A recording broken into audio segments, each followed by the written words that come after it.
Hey, how's it going? This is my first ever submission to PSA. I got one of the subscription models last year, so it allowed 15 free submissions as part of the subscription. So I'm getting them back finally. Now, I sent these out in July, and I apologize for the camera wiggling a little bit here. I don't have the best setup in the world, but hopefully at some point, if I do more of these, I'll get a better setup. Matter of fact, I'm going to pull this off just so the camera's not rocking all over the place here. Lift it up a little bit. So I sent these out in July or somewhere around there and stuff, and they're just back now, and it's December 10th? December 10th. So, yeah, for those of you that don't know what this is sending sports cards off to be analyzed and graded for purposes of, well, keeping them in your collection, or some people resell them, and I might be reselling because I got bills to pay. I got dog and cat mouths to feed, as it were. I'm going to open this up here off camera with the scissors here, just to sort of expedite the process, because it might be an exercise in futility with me. There you go. Okay.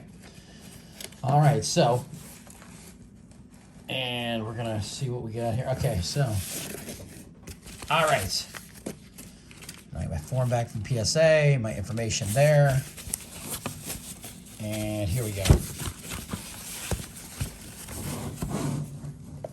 All right, so first up, we've got a Joe Montana, and this is, what year is this? This is 1984 Topps Joe Montana, and this is something I already had in my collection for a while, and went and decided to get, roll the dice and see what it was worth, and it comes back a PSA 8. There we go, PSA 8 on the Montana. 10 is what you're looking for if you're not familiar. PSA 10 is ideal because, the price goes up exponentially for what it's worth between an 8, 9, and a 10. It's ridiculous. The difference is crazy. Excuse me. So you want to get a PSA 10. So there's Montana.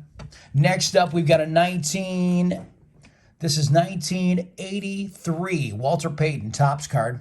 Sweetness. Retired the all-time leading runner in NFL history. And let's see what we get for sweetness here. We've got a 8.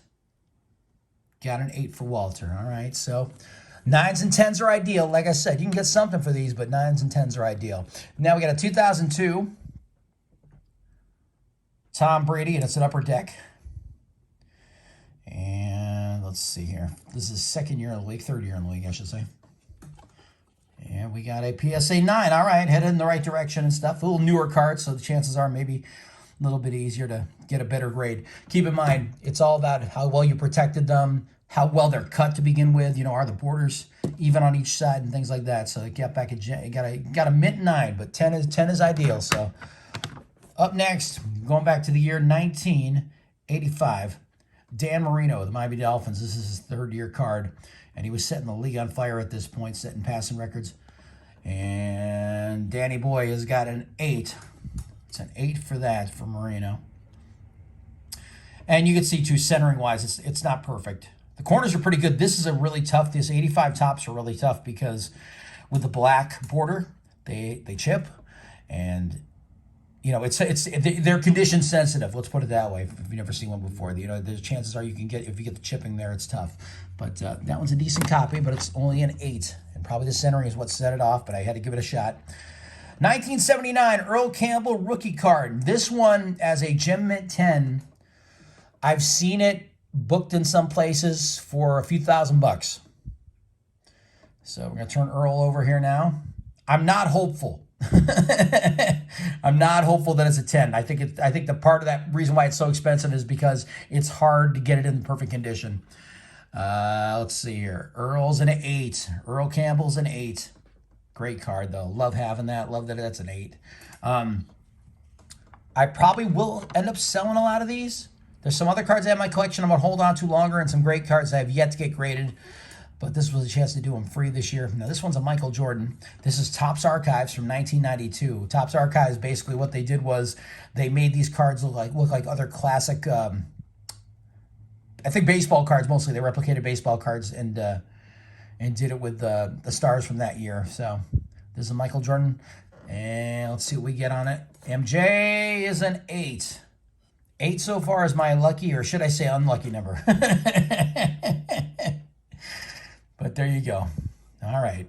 Fair enough. Hey, you know what? This is a live and learn process. I've never done this before and stuff, and there are people that are really good at scrutinizing this stuff, and this is something hopefully I'll get better at in time.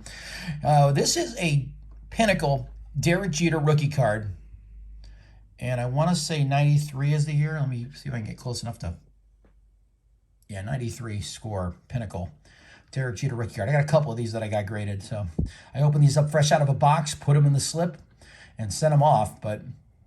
That does not guarantee just because you get it fresh out of a pack that it's going to be something that pulls a 10. So we're going to flip this over. And there's a 9. Derek's a 9. All right. Not bad. Look at that. Look at that young, fresh-faced punk. Look at him. Jeter. All right. Got that there. And now we got our second Derek Jeter here. And let's see what we get. That is an 8. All right, we're going backwards. It's a nice card. That's a great card of him. Look, I love cards, but I don't know how expert I am at certain cards versus others. Probably not very much at all and stuff. So I can't tell you offhand who his most desirable card is. But those are ones I was able to get in, flip. I got a cheaper wax boxes to pull those cards out of to get those, to send them off to be graded. So we'll see. Here's another Joe Montana. This is from 1985 Topps. And so this will be condition sensitive again, too. It's those black border cards that I mentioned before. And this is, it's a 6. No bueno. That's a 6. All right, well.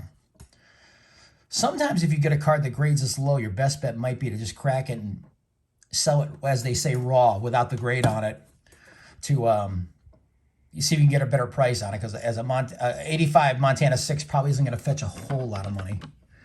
But, hey, if I decide to keep it, it looks beautiful. I mean, the differences between different conditions in some cases is crazy. All right, so I've got 3 Michael Jordan 1990 Fleer that I sent off to be graded. And these are literally out of wax boxes that were inexpensive. Open them up, pull the Jordans out, send them off. And doing this like I'm doing this, if you're wondering, I'm flipping them just to pay bills. This isn't some amazing get-rich scheme. Just paying off some bills here. So we're going to see if this Jordan, see what we get here. Gem Mint 10. Nice. Nice. That's a beautiful card, too. Now, this card came out in what was called the junk wax era, when cards were really popular in the late 80s, early 90s. They overproduced them, produced too many of them.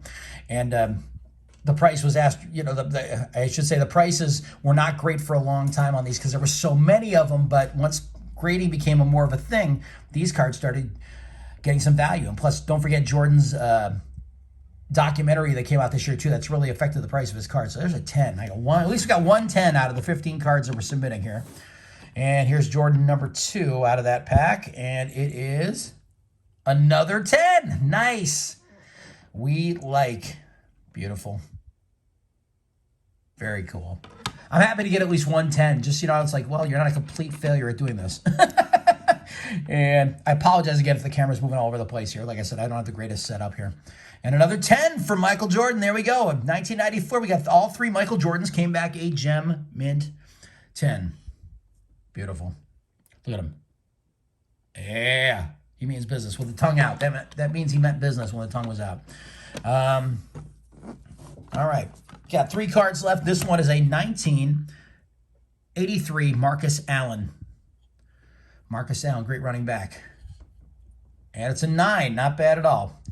That's a 9 there. Good career with the Raiders and with the Chiefs.